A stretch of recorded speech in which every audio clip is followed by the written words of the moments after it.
So, what are you thankful for? It is that time of year that people think about thankfulness, which is interesting. If you look at my videos, I did a video called Critical Thankfulness, and I was doing a play on words, because think and thank is like pronounced the same practically, and so you could play on words, like the words that sound similar, you could mess around with. I could give you an example, but nothing comes to mind right now. So, I have a lot to be thankful for, especially after this whole divorce thing has kind of just got over with this month. And I'm thankful that it couldn't have been worse. And my lawyer was even telling me that I should be thankful that the divorce took long.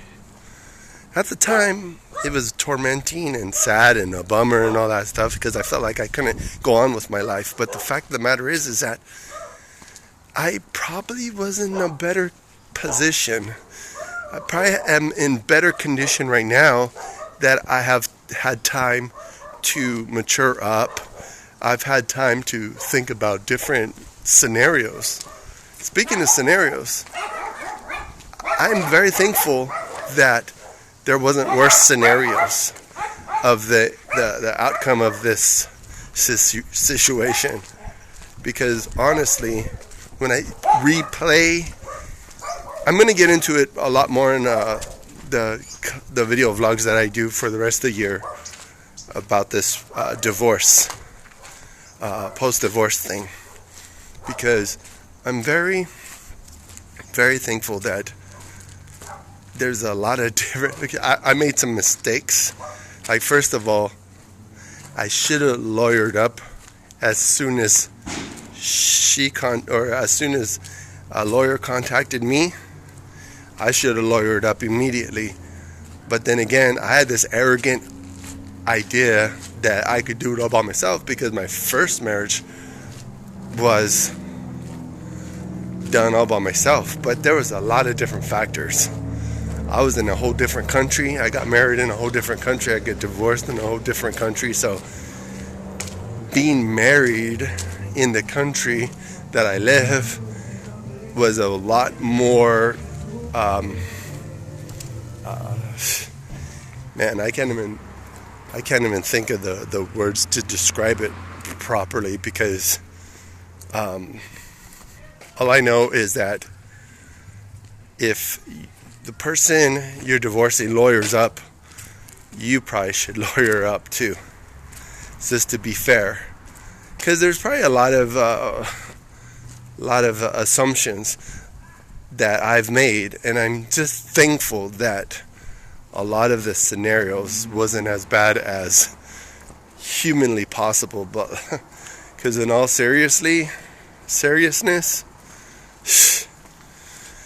I'm kind of overwhelmed with the ideas that I could have had my whole life ruined.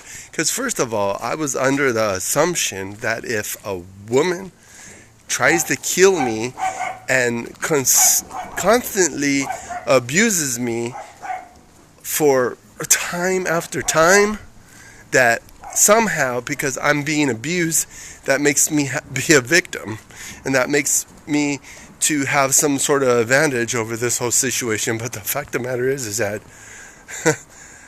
come to find out, most men could be nearly killed, and still the law is set up in a way that it doesn't have much pull if a man is a sufferer of domestic violence. Like when you think about the Johnny Depp trial, that is an anomaly. It's not setting a precedent for how a man survives of some domestic violence and how they have some sort of advantage. Because, honestly, he did have an advantage. His advantage was he's freaking filthy rich, and he's able to hire the best lawyer. He had a team. I was lucky to have one lawyer, one person that knew the law and knew how to help navigate. Because when you're going through divorce stuff, you don't try to navigate it by yourself unless you are already like maybe surrounded by people that been through divorce. Like I even put on my social media that there was people on my Facebook that could have actually helped me maybe or give me some advice or whatever, because they've been through divorce, but for some reason they never helped me, or they just kind of ditched me out. But I'm still thankful that even in spite of all that kind of what I call cock-a-poo-poo, in spite of all that, things weren't as bad as possible. So again, I'm thankful that there are so many things to be thankful for. Like even during this whole torture and torment that I've been going through, I've come to the realization that I haven't been able to let me see, I'm probably losing my track of mind, but just bear with me for a second. Because I was looking at Psalm 42, and the Psalm 42 scripture is some scripture that I recommend that you check out. But the first line in that scripture is something about the Jordan and the turmoils and the troubles and all that stuff. And it came to my mind that I'm very thankful that I'm not living in a country that is in the middle of a war right now. Like in the United States, we're fairly safe. I mean, for now, I'm very thankful that it's not the worst that it could be right now. I'm very thankful that when it comes to the scenarios that could happen, it's like we're not being bombed right now. We're not really having any terrorism right now in this country. I mean, I'm thankful that my friends and family are safe. I'm thankful that I'm not in any of those really bad things. Like even if I like going back to the whole relationship that I had, I'm thankful that she didn't do me in. It's a real possibility that she could have killed me.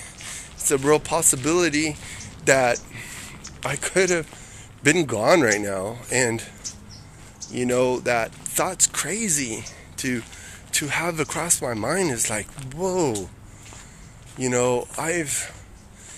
I'm very blessed that nothing really bad, terrible happened. I mean, it was bad and terrible and all that stuff, but I mean, honestly, I think you could relate to that. Think about it right now. Even if you're in a really bad situation right now, be thankful that you have breath and life, and maybe, especially if you have a relationship with God. I mean, there's no other way to navigate through life without Him. Because, I was just also thinking in my mind that I'm very thankful to be ashamed of being married twice. I am very ashamed. Like, I even met a coworker that I think they are single, but their relationship ended because of death. And I mean, that's a sucky scenario. But I mean, it wasn't like they were trying to go through different relationships and stuff. So I mean, I just am thankful that I am ashamed, actually, and I'm not going to brag about being married twice. I mean, I'm thankful that I've been married and I've known what relationships are, Because I know that even maybe some of you watching this right now maybe haven't even ever had a relationship. But the intimacy and the connection that you have in a relationship is nothing like you could ever experience. That's why it's like the scenario that they use in or that's the scripture talks about Jesus being married to the church, to the people of the that the bride, the church being the bride. I mean, look into the scripture, look in Revelations, because it's the whole. In Revelation, it talks about how Christ is the groom and the church is the bride. So when you look into the word, just you can see that. But be thankful. What do you have to be thankful for? And you have to really think hard about your thankfulness, because don't take anything for granted, like your relationships, your friends, your family. Don't take anything for granted. Be thankful, be appreciative, have some love in your heart. Have some thankfulness this year. No matter what you've been through, I'm sure there's something to be thankful for. So be thankful.